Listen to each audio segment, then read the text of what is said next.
Hey, this is Homo Mind. Let's learn together about drug proving part 2 as organon of medicine. मैं आपको उस time में ले जाना चाहता हूं जब फ्रॉम डाउट टू प्रूफ का मतलब होता था सबसे भरोसेमंद सब्जेक्ट पर टेस्ट करना जो आप ढूंढ सकते थे खुद पर। एफोरिज्म 141 कहता है, अगर आप जानना चाहते हैं कि एक सिंपल मेडिसिन असल में क्या करती है तो गूगल मत पूछो, खुद से पूछो। तो सबसे अच्छा टेस्ट है एक केयरफुल ऑनेस्ट सेल्फ एक्सपेरिमेंट।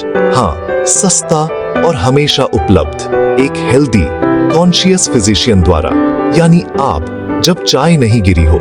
क्यों? क्योंकि मैं निश्चित रूप से जान सकता हूं कि मुझे क्या फील होता है। मेरा शरीर खुद नोटिफिकेशन भेज देता है, कोई फिल्टर नहीं, इंस्टा वाला भी नहीं, कोई मिसकम्युनिकेशन नहीं, व्हाट्सएप ग्रुप्स की तरह नहीं, कोई गेस वर्क नहीं, सिर्फ साफ साफ संकेत। यहां एक दूसरी बात भी है, खुद को जानो।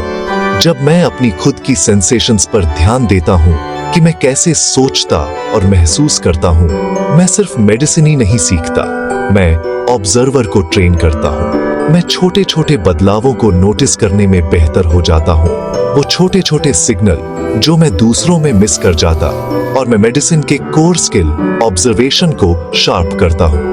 इस ट्रेडिशन का मानना था कि सेल्फ प्रूविंग हानिकारक नहीं है, बल्कि वे रेसिलियंस को मजबूत कर सकते हैं, जिससे शरीर फ्यूचर इंसल्ट्स के खिलाफ और मजबूत हो जाता है।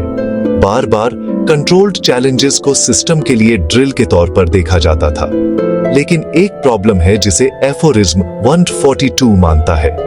अगर मैं पहले से बीमार हूं तो मैं कैसे अलग करूं कि दवा ने क्या किया और सिकी पहले से क्या थी, खासकर स्लो क्रॉनिक केसेस में। इसके लिए मास्टर लेवल डिसर्नमेंट चाहिए।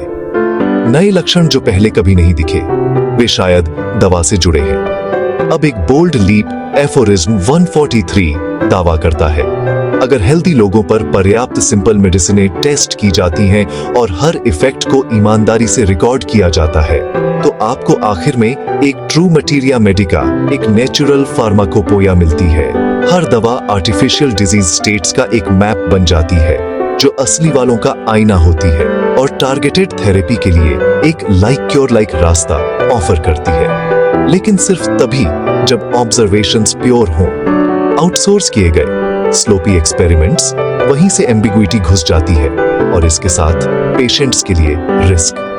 जो एफोरिज्म 144 की ओर ले जाता है, कोई कंजेक्चर नहीं, कोई फैब्रिकेशन नहीं, सिर्फ नेचर की भाषा जिसे ध्यान से परखा गया हो। ओपिनियन से ऊपर ऑब्जर्वेशन, डॉगमा से ऊपर डेटा।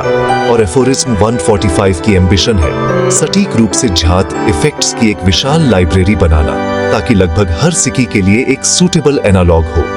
दावा बहुत बड़ा है, उस समय की मिक्स्ड उलझी हुई मेडिसिनों से बेहतर रिजल्ट्स। आगे का रास्ता